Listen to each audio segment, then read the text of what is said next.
امام علی مقام کی شہادت کے بعد میں نے آپ کو بتایا بیہقی میں، مسند احمد میں، حاکم، مشکات، تہذیب التہذیب، البدایہ والنہایہ، احیاء العلوم، ان کتابوں میں روایت موجود حضور صلی اللہ علیہ وسلم کی زوجہ محترمہ حضرت ام سلمہ اور نبی پاک کے چچا زاد بھائی عبداللہ ابن عباس رضی اللہ عنہم، انہوں نے اسی وقت کربلا میں جب واقعہ ہوا حضور صلی اللہ علیہ وسلم کو خواب میں دیکھا۔ نبی پاک کی پگڑی کے پیچ ڈھیلے ہیں، چہرے پر غبار ہے، غصہ ہے، ہاتھ میں بوتل جس میں خون، یوں لگتا ہے جیسے کسی سفر سے آئے۔ دونوں نے کہا قربان جائیں، کہاں سے آ رہے ہیں؟ خون کیسا؟ یہ غصہ کیسا؟ فرمایا میں حسین کی شہادت گاہ سے آ رہا ہوں، میرے بیٹے کو شہید کر دیا، یہ اس کا اور اس کے ساتھیوں کا خون ہے، اسے لے کر اللہ کی بارگاہ میں پیش ہو رہا ہوں۔ آپ نے اس حدیث کو سنا، ذرا توجہ کریں، کئی باتیں ہیں اس میں۔ نبی پاک بنفس نفیس کربلا میں موجود اپنے بیٹے کی قربانی دیکھ رہے ہیں اور خون لے رہے ہیں۔ کیوں؟ سوچیں، اس کے باوجود کوئی یزیدیوں کی حمایت کرے تو کیا وہ نبی پاک کو قیامت کے دن منہ دکھا سکے گا؟ سوچئے گا ذرا۔ امام علی مقام کا سر انور خولی بن یزید کے پاس تھا، وہ گھر چلا گیا کیونکہ یہ دوپہر کے وقت واقعہ ہوا، شام تک انہوں نے اپنے مردوں کو دفن کیا اور رات بھر وہ ناشتے رہے، کھاتے رہے۔ انہوں نے امام کے قافلے کے اونٹ پکڑ لیے، ان کو ذبح کیا۔ تو ذبح کرنے پہ حالت یہ تھی کہ خون کی بجائے چنگاریاں نکلی۔ جب ان جانوروں کا گوشت پکایا گیا وہ اتنا کڑوا تھا کوئی ایک لقمہ نہ کھا سکا، یعنی جانوروں کو بھی اتنا صدمہ ہوا۔ آپ کو کوئی بخار صدمہ ہو تو آپ کے منہ کا ذائقہ کڑوا ہو جاتا ہے، ان جانوروں کا یہ حال ہو گیا۔ اس نے لے جا کر خولی نے نبی پاک صلی اللہ علیہ وسلم کے شہزادے کا سر فرش پر رکھ دیا، زمین پر، اور ایک برتن اس پر تھوڑا سا ڈھک دیا اور یہ جا کر سو گیا۔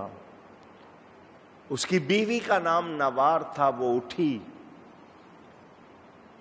کسی وجہ سے اٹھی تو اس نے دیکھا کہ کوئی سر ہے اور اس سے روشنی نکل رہی ہے۔ البدایہ میں، تبری میں، ابن اسیر میں یہ بات موجود۔ اور کچھ پرندے ہیں جو اس سر کا طواف کر رہے ہیں، چمکتے ہوئے پرندے۔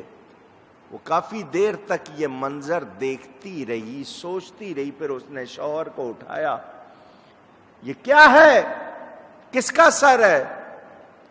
اس نے کہا نواسہ رسول کا سر ہے۔ عورت ہل کے رہ گئی ہے۔ گھر میں کوئی آتا ہے بچوں کے لیے مٹھائی لے کر، کھانا لے کر، کپڑے لے کر، چیزیں لے کر، تو گھر میں نواسہ رسول کا سر لایا ہے؟ بہت برا آدمی ہے تو اس قابل نہیں کہ تیرے ساتھ رہا جائے۔ رات کا وقت ہے، میں کہیں جا نہیں سکتی، صبح ہوتے ہی میں چلی جاؤں گی، اب میں تیری زندگی میں نہیں رہوں۔ اس سے یہ بے ادبی برداشت نہیں ہوئی، مگر وہ کہتی میں ساری رات دیکھتی رہی کہ چمکتے ہوئے نوری پرندے فرشتے ہوں گے جو اس سر کا طواف کرتے رہے۔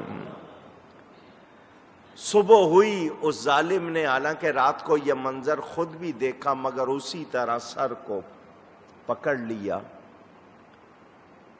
ابن زیاد کے دربار میں کوفہ شہر میں لے آئے، سب کو پتہ چل گیا تھا، دنیا جمع ہوئی۔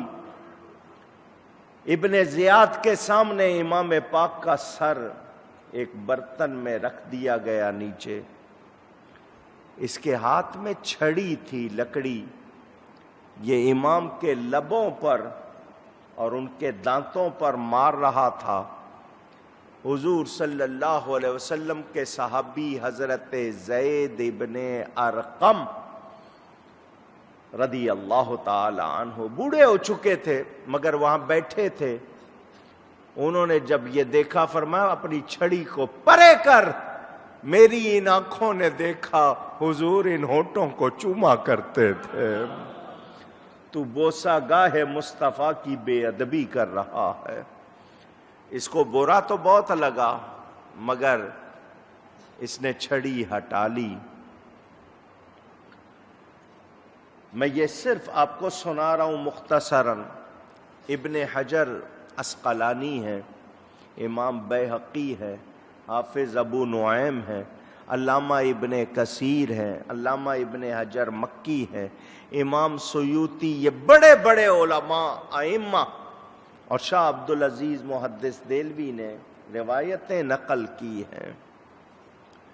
جنوں نے نوحے کیے، غیب سے رونے کی آوازیں آتی تھی، متعدد لوگوں نے خواب دیکھے، مناظر دیکھے۔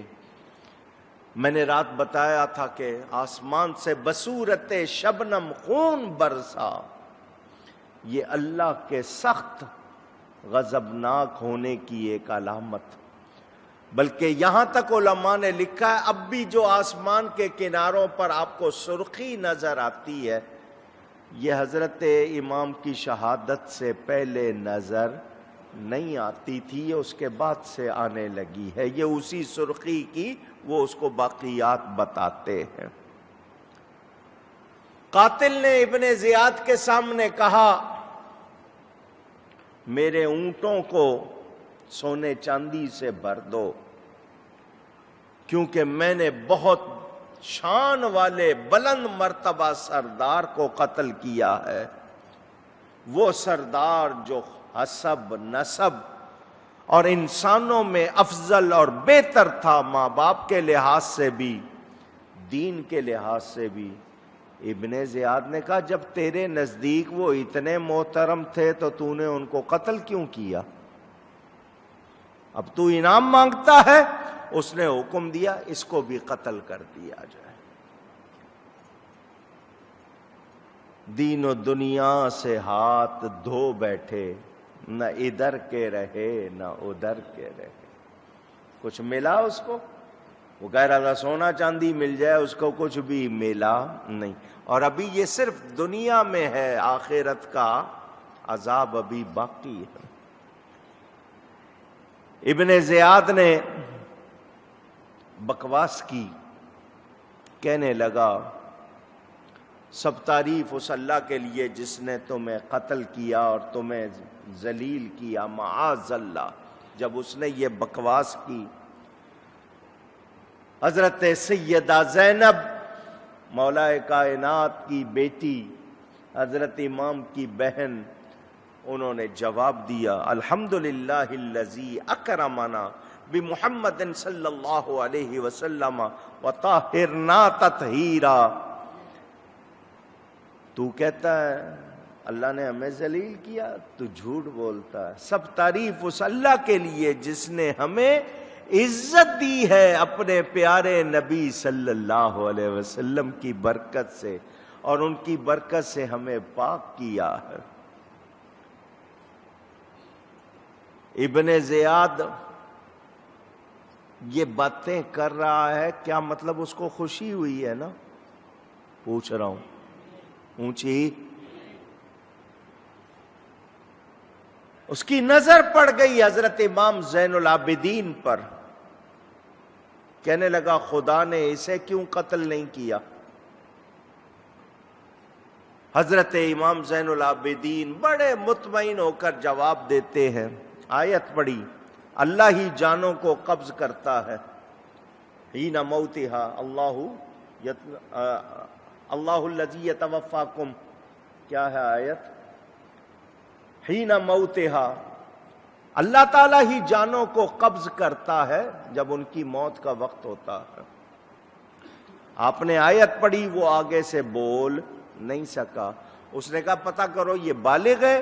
جب پتہ چلا بالغ ہے، اس نے کہا حکم دیا ان کو بھی قتل کر دو، میں چاہتا ہوں حسین کی اولاد میں کوئی باقی نہ رہے۔ حضرت امام زین العابدین نے فرمایا ان عورتوں کو کس کے سپرد کرو گے؟ مسلمان کہلاتے ہو نا، محرم کا حکم شریعت میں ہے، ان عورتوں کو کس کے سپرد کرو گے؟ حضرت سیدہ زینب نے امام زین العابدین کو اپنی آغوش میں لے لیا اور اس درد سے روئیں۔ حضرت امام زین العابدین مطمئن تھے، سیدہ اتنے درد سے روئیں کہ سب محفل والے بھی رونے لگ گئے۔ حضرت امام زین العابدین نے فرمایا کسی متقی شریف آدمی کو ان عورتوں کے ساتھ کر دو، قرابت کا لحاظ کرتے ہوئے، اور مجھے قتل کرنا چاہتے ہو تو کر دو۔ مگر اللہ تعالیٰ نے امام کو بچانا تھا، اس کی توجہ ابن زیاد کی کسی اور طرف ہو گئی۔ اس نے حکم دیا کوفہ کی جامع مسجد میں لوگوں کو کہہ دو جمع ہو جائیں، میں ان سب کے سامنے خطاب کرنا چاہتا ہوں۔ سارے لوگ، اعلان ہو گیا، منادی ہو گئی۔ اس نے وہاں آ کر خطبہ پڑھا، یزید کی تعریف کی، حضرت امام حسین کو اور حضرت علی کو اس نے برا بھلا کہا۔ حضرت عبداللہ بن عفیف ازدی حضرت علی کے دوستوں میں سے تھے، ایک شخص وہاں بیٹھے ہوئے، یہ بہت بوڑھے ہو گئے تھے اور ان کی بینائی چلی گئی تھی، اب نظر نہیں آتا تھا۔ وہ بول پڑے، او ابن زیاد چپ کر، تو برا ہے، تیرا باپ برا تھا، امام حسین بہت اچھے تھے، ان کے باپ بہت اچھے تھے۔ بھری محفل میں ابن زیاد کو کسی نے ایسا کہا تھا، اس سے کیسے برداشت ہوتا؟ اس نے حکم دیا ان کو مسجد سے باہر لے جا کے قتل کر دو۔ یہ اب بوڑھے ہو چکے تھے، آنکھیں جا چکی تھی، تمنا تھی ان کی کہ مجھے اللہ کی راہ میں شہید کیا جائے، مگر اب بوڑھے ہو گئے تھے، مسجد میں بیٹھے رہتے تھے، اللہ نے ان کی یہ آرزو بھی پوری کر دی، ان کو شہادت نصیب ہو گئی۔